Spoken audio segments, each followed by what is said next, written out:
Et salut tout le monde, c'est Trainstar. Alors, aujourd'hui, on se retrouve pour une nouvelle vidéo. Alors, sur cette nouvelle vidéo, eh bien, c'est l'épisode 2 donc, de la présentation détaillée de toutes mes locomotives. Donc, voilà, donc sur cet épisode 2 que vous pouvez voir, on aura la 231K 82. Voilà.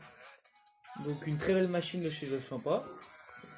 Donc, voilà. Alors, on va tout de suite commencer donc, la présentation détaillée.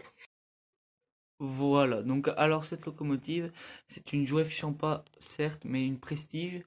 Donc c'est le modèle des années 85, qui me semble Prestige, voilà. Donc comme vous pouvez le voir, c'est pas le Tandem d'origine, enfin le châssis du Tandem d'origine. C'est un Tandem, enfin un châssis que j'ai mis, car en fait l'ancien, enfin c'est un défaut, donc on part sur les défauts quoi de la loco. Donc c'est que en fait l'ancien châssis du Tandem était très mal fait. Car en fait c'était... eh bien attendez, je vais vous montrer tout de suite. Voilà, donc comme vous pouvez voir, en fait c'était cette partie du châssis. Voilà, attendez, excusez-moi, c'est un peu le bordel. Qui venait s'encastrer comme ça sur le châssis de la locomotive. Donc alors ça tourne mal, ça tourne très mal parce que contrairement à ce châssis là, et bah en fait c'est un axe. Donc du coup, bah, comme vous pouvez voir, ça tourne beaucoup mieux.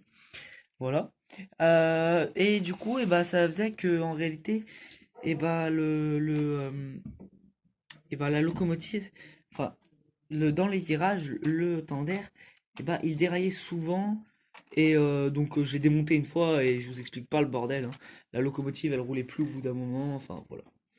Donc aussi petit défaut, ce sont les lignes rouges sur le côté qui s'enlèvent très vite. Là vous pouvez voir il y a des restes. Du coup je suis obligé de les refaire, mais ça s'enlève très très vite. Après sinon en défaut, bon là c'est un tout petit défaut, là vous pouvez voir la vis entre les deux réservoirs. Voilà. Après, sinon, il n'y a pas forcément de défaut sur cette locomotive, à part, oui, peut-être les barrières sur le tender qui sont en plastique très fin, du coup, qui se tordent facilement. Donc, vous n'allez pas bien voir, mais là, du coup, la chaudière est assez détaillée pour une Champa, donc moi, j'ai rajouté mes conducteurs. Voilà. Sinon, elle est très très bien, très belle pour une jauge Champa. Après, j'aimerais bien comparer avec... et bah, parce que vu que moi j'ai la version Prestige, et bah, j'ai les roues qui sont teintées en noir, ce qui fait que ça la rend beaucoup plus réaliste. Et aussi niveau réaliste, cette locomotive, pour moi, dans la collection Jouef, c'est pas la mieux faite, mais c'est l'une des mieux faites. Voilà, je la remets sur les rails. Voilà. Voilà. Alors, niveau motorisation, vraiment, si vous achetez cette locomotive, changez le tender. Moi, ce que j'ai fait, alors j'ai forcé un peu sur la caisse. Attendez, je vais essayer de l'enlever. Voilà. Donc, je vous montre ça en détail. Voilà. Donc en fait, c'est donc le tender d'une... Eh ben, je sais pas du tout le modèle de la loco, je pense que c'était une 231 C ou quelque chose comme ça. Et en fait, il est un peu trop... C'est pas les mêmes encoches que pour donc le tender, là, enfin ce tender là qui est totalement nul, la motorisation. Et du coup, il faut légèrement forcer. Oui, mais là, ça va être compliqué à une main. Voilà, tac. Pour que le tender eh ben, s'enclenche totalement. Ouais, là j'ai peur de casser parce qu'à une main, j'ai pas tout le contrôle. Oui, normalement, voilà, c'est tout enclenché. Et normalement, on a juste à, voilà, forcer comme ça s'enclenche. Donc ça passe, mais c'est compliqué. Mais l'essentiel, c'est que ça roule et ça fonctionne. Donc du coup, voilà. Donc, excusez-moi pour la prise de vue, mais c'est un peu compliqué. Voilà. Donc, et ben, je vous propose de passer directement au fonctionnement de cette 231K. Voilà, donc, alors pour le fonctionnement, bien sûr, je vous préviens, ce n'est pas le vrai fonctionnement. Bien sûr, c'est le fonctionnement donc, du tender, du châssis du tender que j'ai mis. Donc, bien sûr, ce sera pas pareil, mais je voulais surtout vous montrer le fonctionnement donc, de la machine, enfin de la fausse machine du coup. Ah, ça a bugué, faut que je nettoie les rails. Voilà. Donc, personnellement, je trouve le roulement de cette...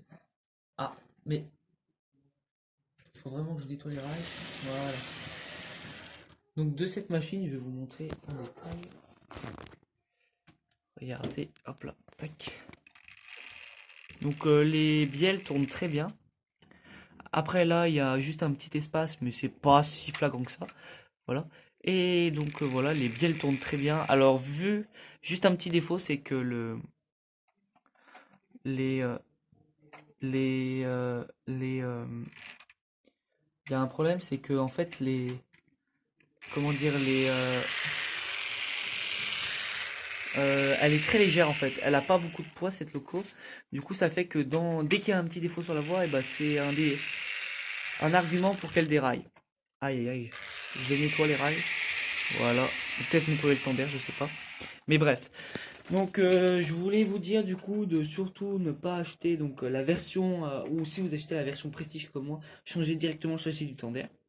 Sinon, ma note ce serait je dirais 8,5 car niveau fonctionnement, c'est pas terrible mais niveau détaillage pour l'époque et etc., c'est juste incroyable.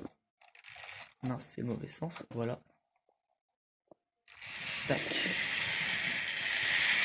Donc voilà. Donc si cette vidéo vous a plu, n'hésitez pas à liker, à dire les nouvelles idées. Et je vous dis à la prochaine. Ciao, c'était Trainstar.